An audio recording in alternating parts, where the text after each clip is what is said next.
السلام عليكم ورحمة الله وبركاته. اللهم صل على سيدنا محمد وعلى آل سيدنا محمد وعلى أصحاب سيدنا محمد وعلى أمة سيدنا محمد صلى الله عليه وسلم وعلينا معهم يا أكرم الأكرمين ويا أرحم الراحمين. Yes, it is correct that there is no compulsion in religion, but especially in those matters in fiqh also it is well known that the طلاق المكره لا يقع. Hadith Sharif, the divorce of the one who is coerced does not take place. It's like null and void, even if he says it, pronounces it in front of witnesses and everything. It is null and void. So the same also goes for the bay'ah. Imam Malik radiallahu anhu was tortured, actually was beaten until he fainted, and his shoulder, his arm was dislocated from his shoulder from that. And he was, they shaved his beard in Medina, and they paraded him in public on a donkey, facing the tail, facing the back end of the donkey. All of this because he dared to do what?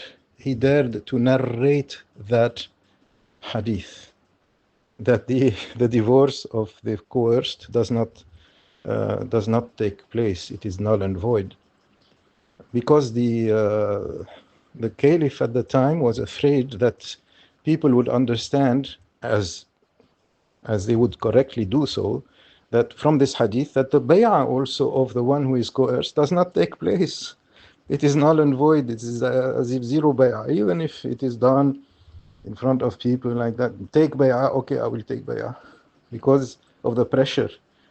But in his heart, if there is, or her heart, there is no complete full assent, especially when it is a bay'ah of love. You don't want it to be a bay'ah of slavery also. Obviously, you want it to be a bay'ah of love, support, and fidelity, and loyalty, devotion, and more, because it is a bay'ah for akhirah. It is a bay'ah in front of Allah and His Prophet sallallahu alaihi wasallam. The hand of Allah is on those hands, so must be very careful. This is the adab that a child knows. Subhanallah, that I am surprised. I am astonished that we are at this level still, that it has to be explained. But anyway, and as for the living murshid being required, let us remember that this is tariqah, this is a very high level. We must understand that our murshids are all alive, all the way back to Rasulullah sallallahu alaihi wasallam. That many of them also did not even take bay'ah with their direct grand sheikh, their direct sheikh that is in the silsila. It was an Uwaisi bay'ah, as was explained by Maulana Shaykh Noor, mashallah. And how timely this was also, that so many of them, and he enumerated some. This does not show in the silsila. You just have names there, and people do not have historical knowledge of this. But this is the background, because the whole tariqah is Uwaisiyya actually. It is all about the heart. And none of the murids, to our knowledge, this is not ghaib, this is obvious. None of the murids has no shaykh. How can anyone say that anyone has no shaykh? Even the murids who are at the end of the world, who never met in physically, and whom the sheikh visits in dream, and love for that sheikh falls into their heart until in their heart they accept that. Are they or not in tariqah? If they accept Islam in their heart even before pronouncing shahada, in the eyes of Allah subhanahu wa ta'ala, they are Muslims.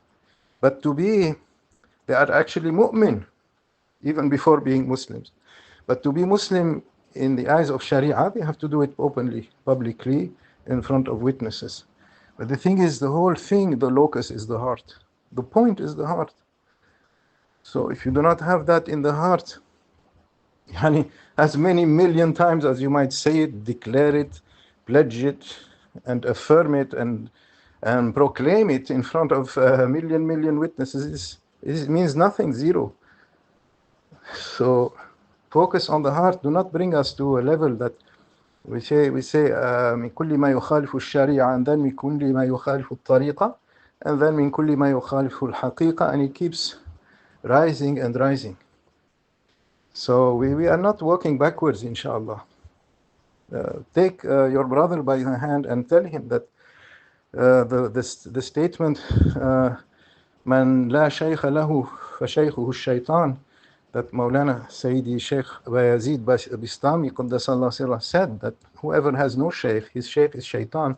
It means those who refuse the reality of shaykhhood and muridship, those who say there is no such thing as shaykh, there is no such thing as murid, there is only Quran and Sunnah. So they mentioned kalimatu haq, that Quran and Sunnah, but what they want, the upshot of their statement is batil. Yani that there is no, as if Rasul sallallahu alayhi wasallam was not even necessary. It's just the Quran, and then the Sunnah after him. That's it. His person does not matter. That's not the case.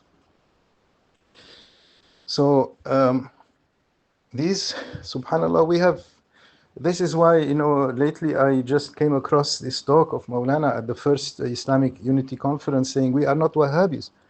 Subhanallah. Now he is saying this even now to Allahu Akbar. Subhanallah. But subhanallah, as they said to us, that it is test after test, even from the younger brother to the older brother. We have seen that before. Nothing new under the sky. Walhamdulillahi Rabbil Alameen. Min Allahi Tawfiq.